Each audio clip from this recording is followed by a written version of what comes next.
Hey, salut à toi et bienvenue dans cette nouvelle vidéo dans laquelle on va parler des applications de notation de produits cosmétiques et je vais t'expliquer pourquoi je ne les recommande absolument pas. Alors allons-y, c'est parti! Si tu ne me connais pas, je suis Bérangère, ingénieure chimiste spécialisée en cosmétiques et le but de ma chaîne c'est de décrypter les produits cosmétiques pour te permettre de faire les bons choix pour ta peau. Aujourd'hui dans cette vidéo, on va donc parler des applications de notation de produits cosmétiques qui sont devenues assez courantes de nos jours. On va surtout parler de deux applications qui sont ultra connues en France et je vais t'expliquer un petit peu mon raisonnement qui m'amène à conclure que ces applications, je ne les recommande absolument pas. Alors je sais bien que quand on voit toutes ces controverses avec les médias qui jouent beaucoup dessus, avec des mots comme cancérigène, perturbateur endocrinien, cela peut faire très peur. Du coup, dans cette vidéo, je voulais quand même parler avec toi d'un principe important de la toxicologie qui est que toute substance est toxique, puisqu'il existera toujours une dose ayant un effet nocif. Et ça reprend la célèbre phrase de Paracelsus qui a dit que tout est poison, rien n'est poison, c'est la dose qui fait le poison. Pour comprendre cela, on peut prendre tout simplement l'exemple de l'eau. L'eau, c'est vital, l'eau, on en a besoin pour vivre. Mais à partir d'une certaine quantité d'eau, l'eau, c'est mortel. L'eau, ça peut être dangereux pour la santé. Donc tu vois bien que ici, l'eau, c'est un composé qu'on a absolument besoin pour vivre, mais d'un autre côté, à une certaine dose, à une certaine quantité, eh bien c'est un composé qui peut aussi nous faire mourir. Donc maintenant qu'on a vu cette petite introduction sur la toxicologie, on va pouvoir passer au vif du sujet qui est les applications de notation de produits cosmétiques et mon avis dessus. Du coup, on va commencer par l'application à la carotte, qui est une application ultra connue en France. Donc elle a un système de notation, donc elle va donner une note sur 100 aux produits cosmétiques à partir des ingrédients qui entrent dans la composition des produits. Et donc leur critère de notation, c'est le suivant. En se basant sur l'état de la science à ce jour, chaque ingrédient se voit attribuer un niveau de risque en fonction de ses effets potentiels avérés sur la santé, perturbateurs endocriniens, cancérigènes, allergènes ou encore irritants. Les risques potentiels associés à chaque ingrédient sont affichés dans l'application avec les sources scientifiques associées. Les ingrédients sont classés en 4 catégories de risques: sans risque, risque faible, risque modéré, risque élevé. Et là, moi, j'ai quand même déjà un petit problème puisque selon cette application, il se baserait sur l'état de la science à ce jour. Seulement, si c'était vrai, s'il se basait sur les opinions scientifiques, cette application, elle n'existerait tout simplement pas. Puisque selon la réglementation, tous les ingrédients en cosmétique sont sûrs d'utilisation à leur pourcentage maximal d'utilisation. Alors pour rappel, la réglementation cosmétique en Europe, elle s'appuie sur des opinions d'un comité scientifique et ce comité scientifique, il est formé de toxicologues et de chimistes qui sont bien évidemment des indépendants de l'industrie cosmétique pour ne pas qu'il y ait de conflit d'intérêts, cela va de soi. Et donc le rôle de ces scientifiques, c'est d'analyser, c'est d'étudier toutes les données que l'on a sur des ingrédients en cosmétique et donc de conclure si oui ou non il existe un danger.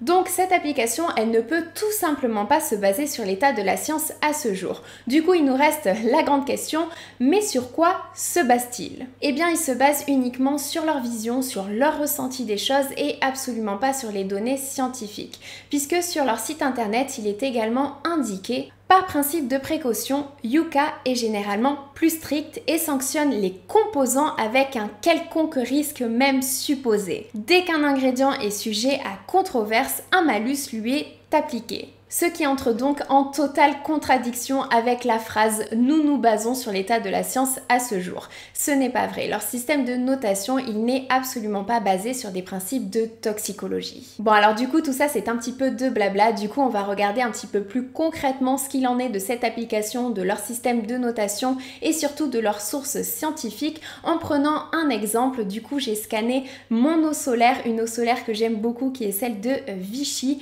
et cette eau solaire sur l'application elle a une note de 2 sur 100, ce qui est vraiment une note médiocre.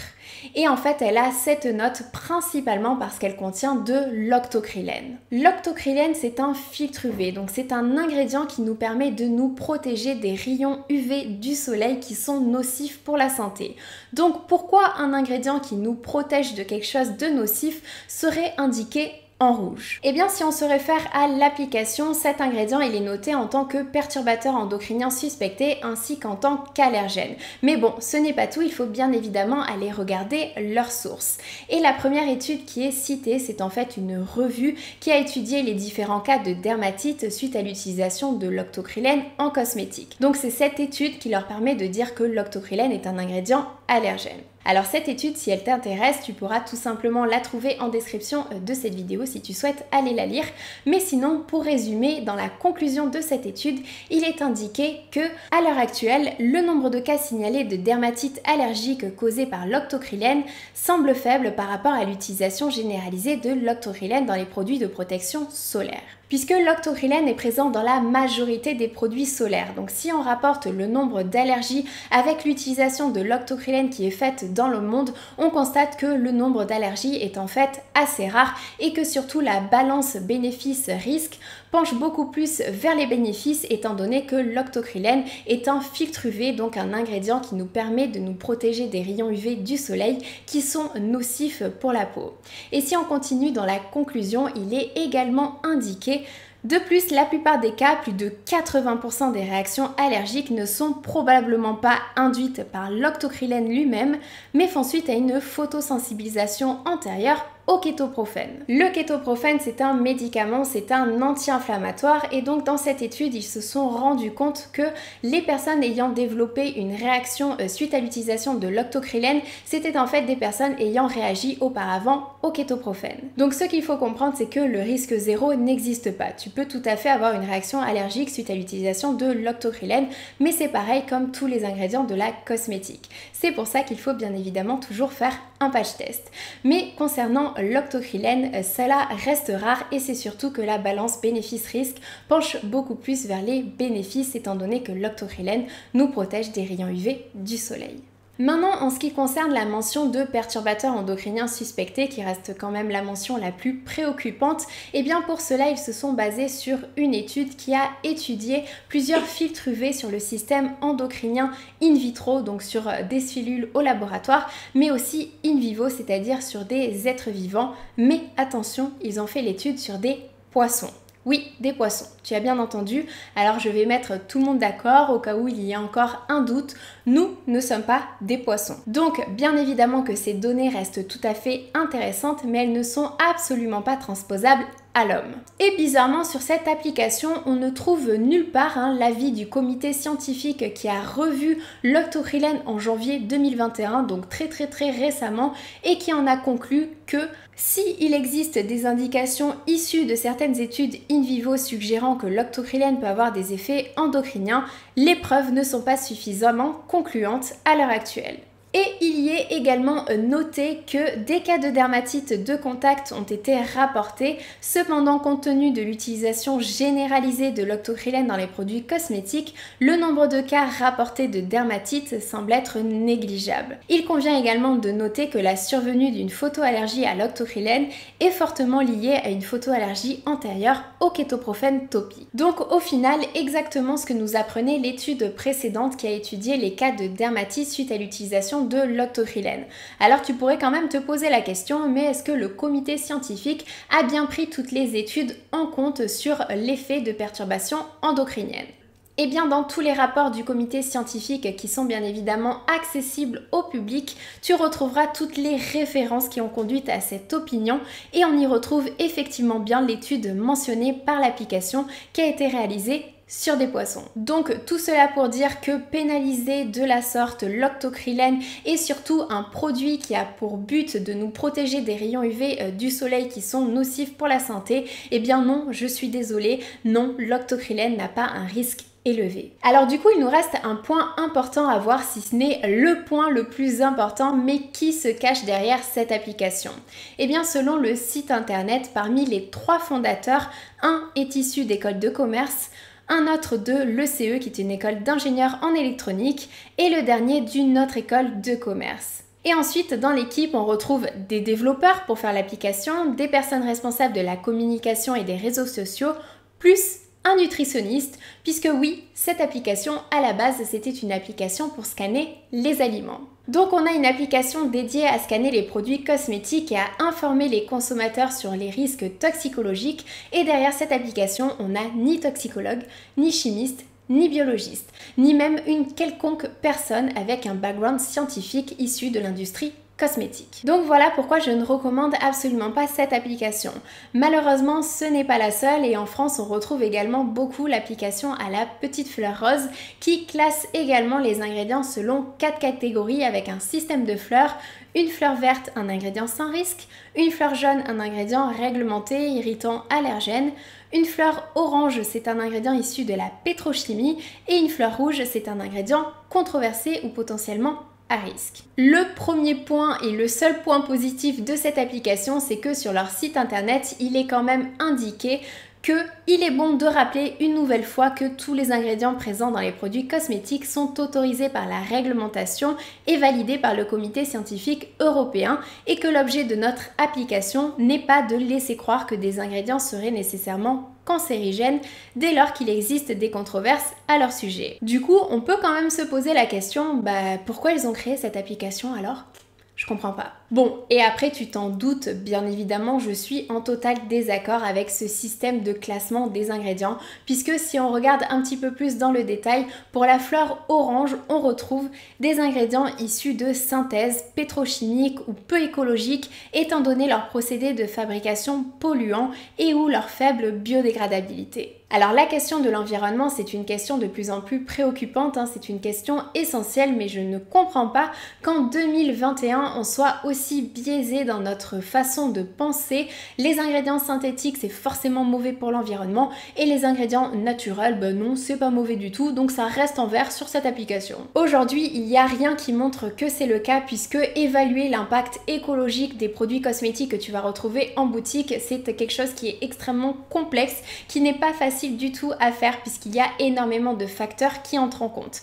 Et le pire dans tout ça, c'est que bien souvent, l'impact environnemental d'un ingrédient naturel, il est beaucoup plus important, puisqu'il va venir d'Asie, d'Afrique, d'Amérique latine. Il va falloir cultiver cet ingrédient et le transporter, donc ça demande énormément d'eau et de carbone, donc ça n'a juste aucun sens de raisonner comme ceci. Ingrédient naturel, c'est bien, ingrédient synthétique, c'est pas bien, et c'est surtout avec cette façon de penser que aujourd'hui on va droit dans le mur niveau environnement. Et le pire dans tout ça, c'est que dans cette application, effectivement, l'huile de paraffine, qui est un ingrédient issu de la pétrochimie, elle est bien évidemment notée en orange. Mais à côté de ça, l'huile de palme, elle est notée en verte. Donc d'après cette application, l'huile de palme, c'est un ingrédient top pour l'environnement, absolument durable, il n'y a aucun problème.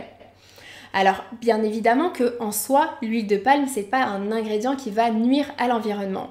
Mais avec l'utilisation abusive qu'on en fait aujourd'hui, on ne peut pas se permettre de mettre l'huile de palme en composé vert. Et c'est bien là toute la complexité au niveau de l'impact environnemental. En fait, ce qui s'est passé, c'est qu'au fil des années, on a voulu diminuer notre dépendance face à la pétrochimie, donc diminuer les ingrédients de synthèse. Et pour ce faire, on s'est tourné majoritairement vers l'huile de palme. Le problème, c'est que l'huile de palme, on l'a surconsommée, énormément surconsommée. Du coup, qu'est-ce qu'on s'est dit? On s'est dit, bon, maintenant on va utiliser l'huile de coco, donc tous les ingrédients issus de la coco. Alors en cosmétique, il faut que tu saches que majoritairement, tous les ingrédients proviennent soit de l'huile de palme, soit de la coco.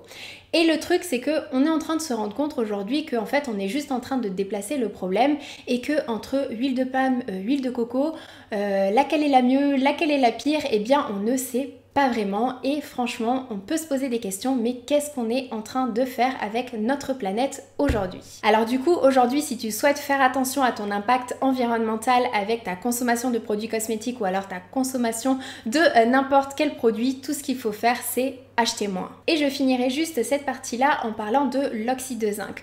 L'oxyde de zinc, c'est un filtre minéral, donc un filtre UV qui est autorisé notamment en bio. Et le problème, c'est que sur cette application, l'oxyde de zinc, il est uniquement noté en jaune, donc en ingrédient réglementé, mais il n'y a pas vraiment de forte pénalité. Et le problème, c'est que moi là, je vois deux poids, deux mesures clairement, puisque l'oxyde de zinc, il a beau être d'origine minérale, c'est un ingrédient que l'on va venir traiter chimiquement pour le débarrasser débarrasser des composés toxiques. Et deuxièmement, il est accusé au même titre que les filtres UV chimiques d'être responsable, d'être dangereux pour l'environnement aquatique. Donc là, il y a clairement deux poids, deux mesures. Donc voilà pourquoi je ne recommande absolument pas l'utilisation de ces applications de notation des produits cosmétiques, puisque c'est tout simplement impossible de noter les produits cosmétiques, ça n'a aucun sens, et c'est surtout qu'on ne peut absolument pas simplifier ça par des lignes de code sur un ordinateur. Du coup, si tu souhaites quand même utiliser une application de décryptage pour tes produits cosmétiques, je ne peux que te recommander l'application Claire, qui est l'application qui a été créée par la FEBA. Donc la FEBA, c'est la Fédération des entreprises de la beauté, et donc pour cette occasion, je me suis permise d'aller poser quelques questions à la FEBA auxquelles ils ont accepté de me répondre. Et donc la première question que je leur ai posée, c'est quel est le but de l'application Claire? L'application Claire décrypte les ingrédients présents dans les produits cosmétiques. La base de données est mise à jour régulièrement par nos scientifiques qui s'appuient sur des données scientifiques issues de la Commission européenne, de la Société française de cosmétologie, d'études françaises et internationales. Pour les ingrédients qui font l'objet de débats dans la presse ou sur les réseaux sociaux, nous avons ajouté des éléments scientifiques. Et effectivement, par exemple, si je cherche un ingrédient sur l'application Claire et on va prendre totalement par hasard le méthylparabène, on retrouve effectivement sa fonction, son origine, les controverses et les explications de la FEBA ainsi que la conclusion. Le méthylparabène est reconnu par divers comités d'experts comme sûr d'utilisation aux concentrations autorisées dans les produits cosmétiques. Il n'est pas considéré comme un perturbateur endocrinien selon la définition de l'OMS. Et on retrouve effectivement toutes les sources qui leur ont permis de donner cette conclusion. Du coup, je leur ai également demandé si, selon eux, la réglementation cosmétique européenne avait quand même des limites à ce jour, et ils m'ont répondu: la réglementation en matière de sécurité des cosmétiques en France est très efficace. C'est la plus stricte au monde. Ce qui la rend d'autant plus efficace, c'est qu'elle évolue en fonction des découvertes scientifiques. Ce qu'il faut comprendre par là, c'est que la science évolue très vite et chaque jour on a davantage de données, ce qui fait que les ingrédients ils sont sans arrêt réévalués. Et du coup, je me suis permise de leur poser la question sur le fameux effet cocktail. L'effet cocktail, c'est la synergie qui peut y avoir entre les différents produits cosmétiques, puisque en fait on ne va pas utiliser un seul produit cosmétique mais on va utiliser plusieurs produits cosmétiques. Donc je voulais savoir si la réglementation européenne prenait bien en compte cet effet cocktail. Et ils m'ont répondu oui, on en tient en compte dans le règlement cosmétique. Ces interactions possibles font partie du processus d'évaluation de la sécurité. Et quant à la lenteur du processus qui est souvent évoqué, souvent remis en question, notamment lors des débats assez houleux qu'il peut y avoir au sujet des ingrédients utilisés en cosmétique, ils m'ont répondu que par définition, un produit cosmétique conforme au règlement cosmétique européen est sûr. Son innocuité est garantie par la marge de sécurité. Pour chaque ingrédient, la concentration maximale autorisée est 100 fois plus faible que celle qui ne provoque aucun effet. Les marges de sécurité sont considérables. Il faut faire confiance à la science et à l'efficacité de la réglementation.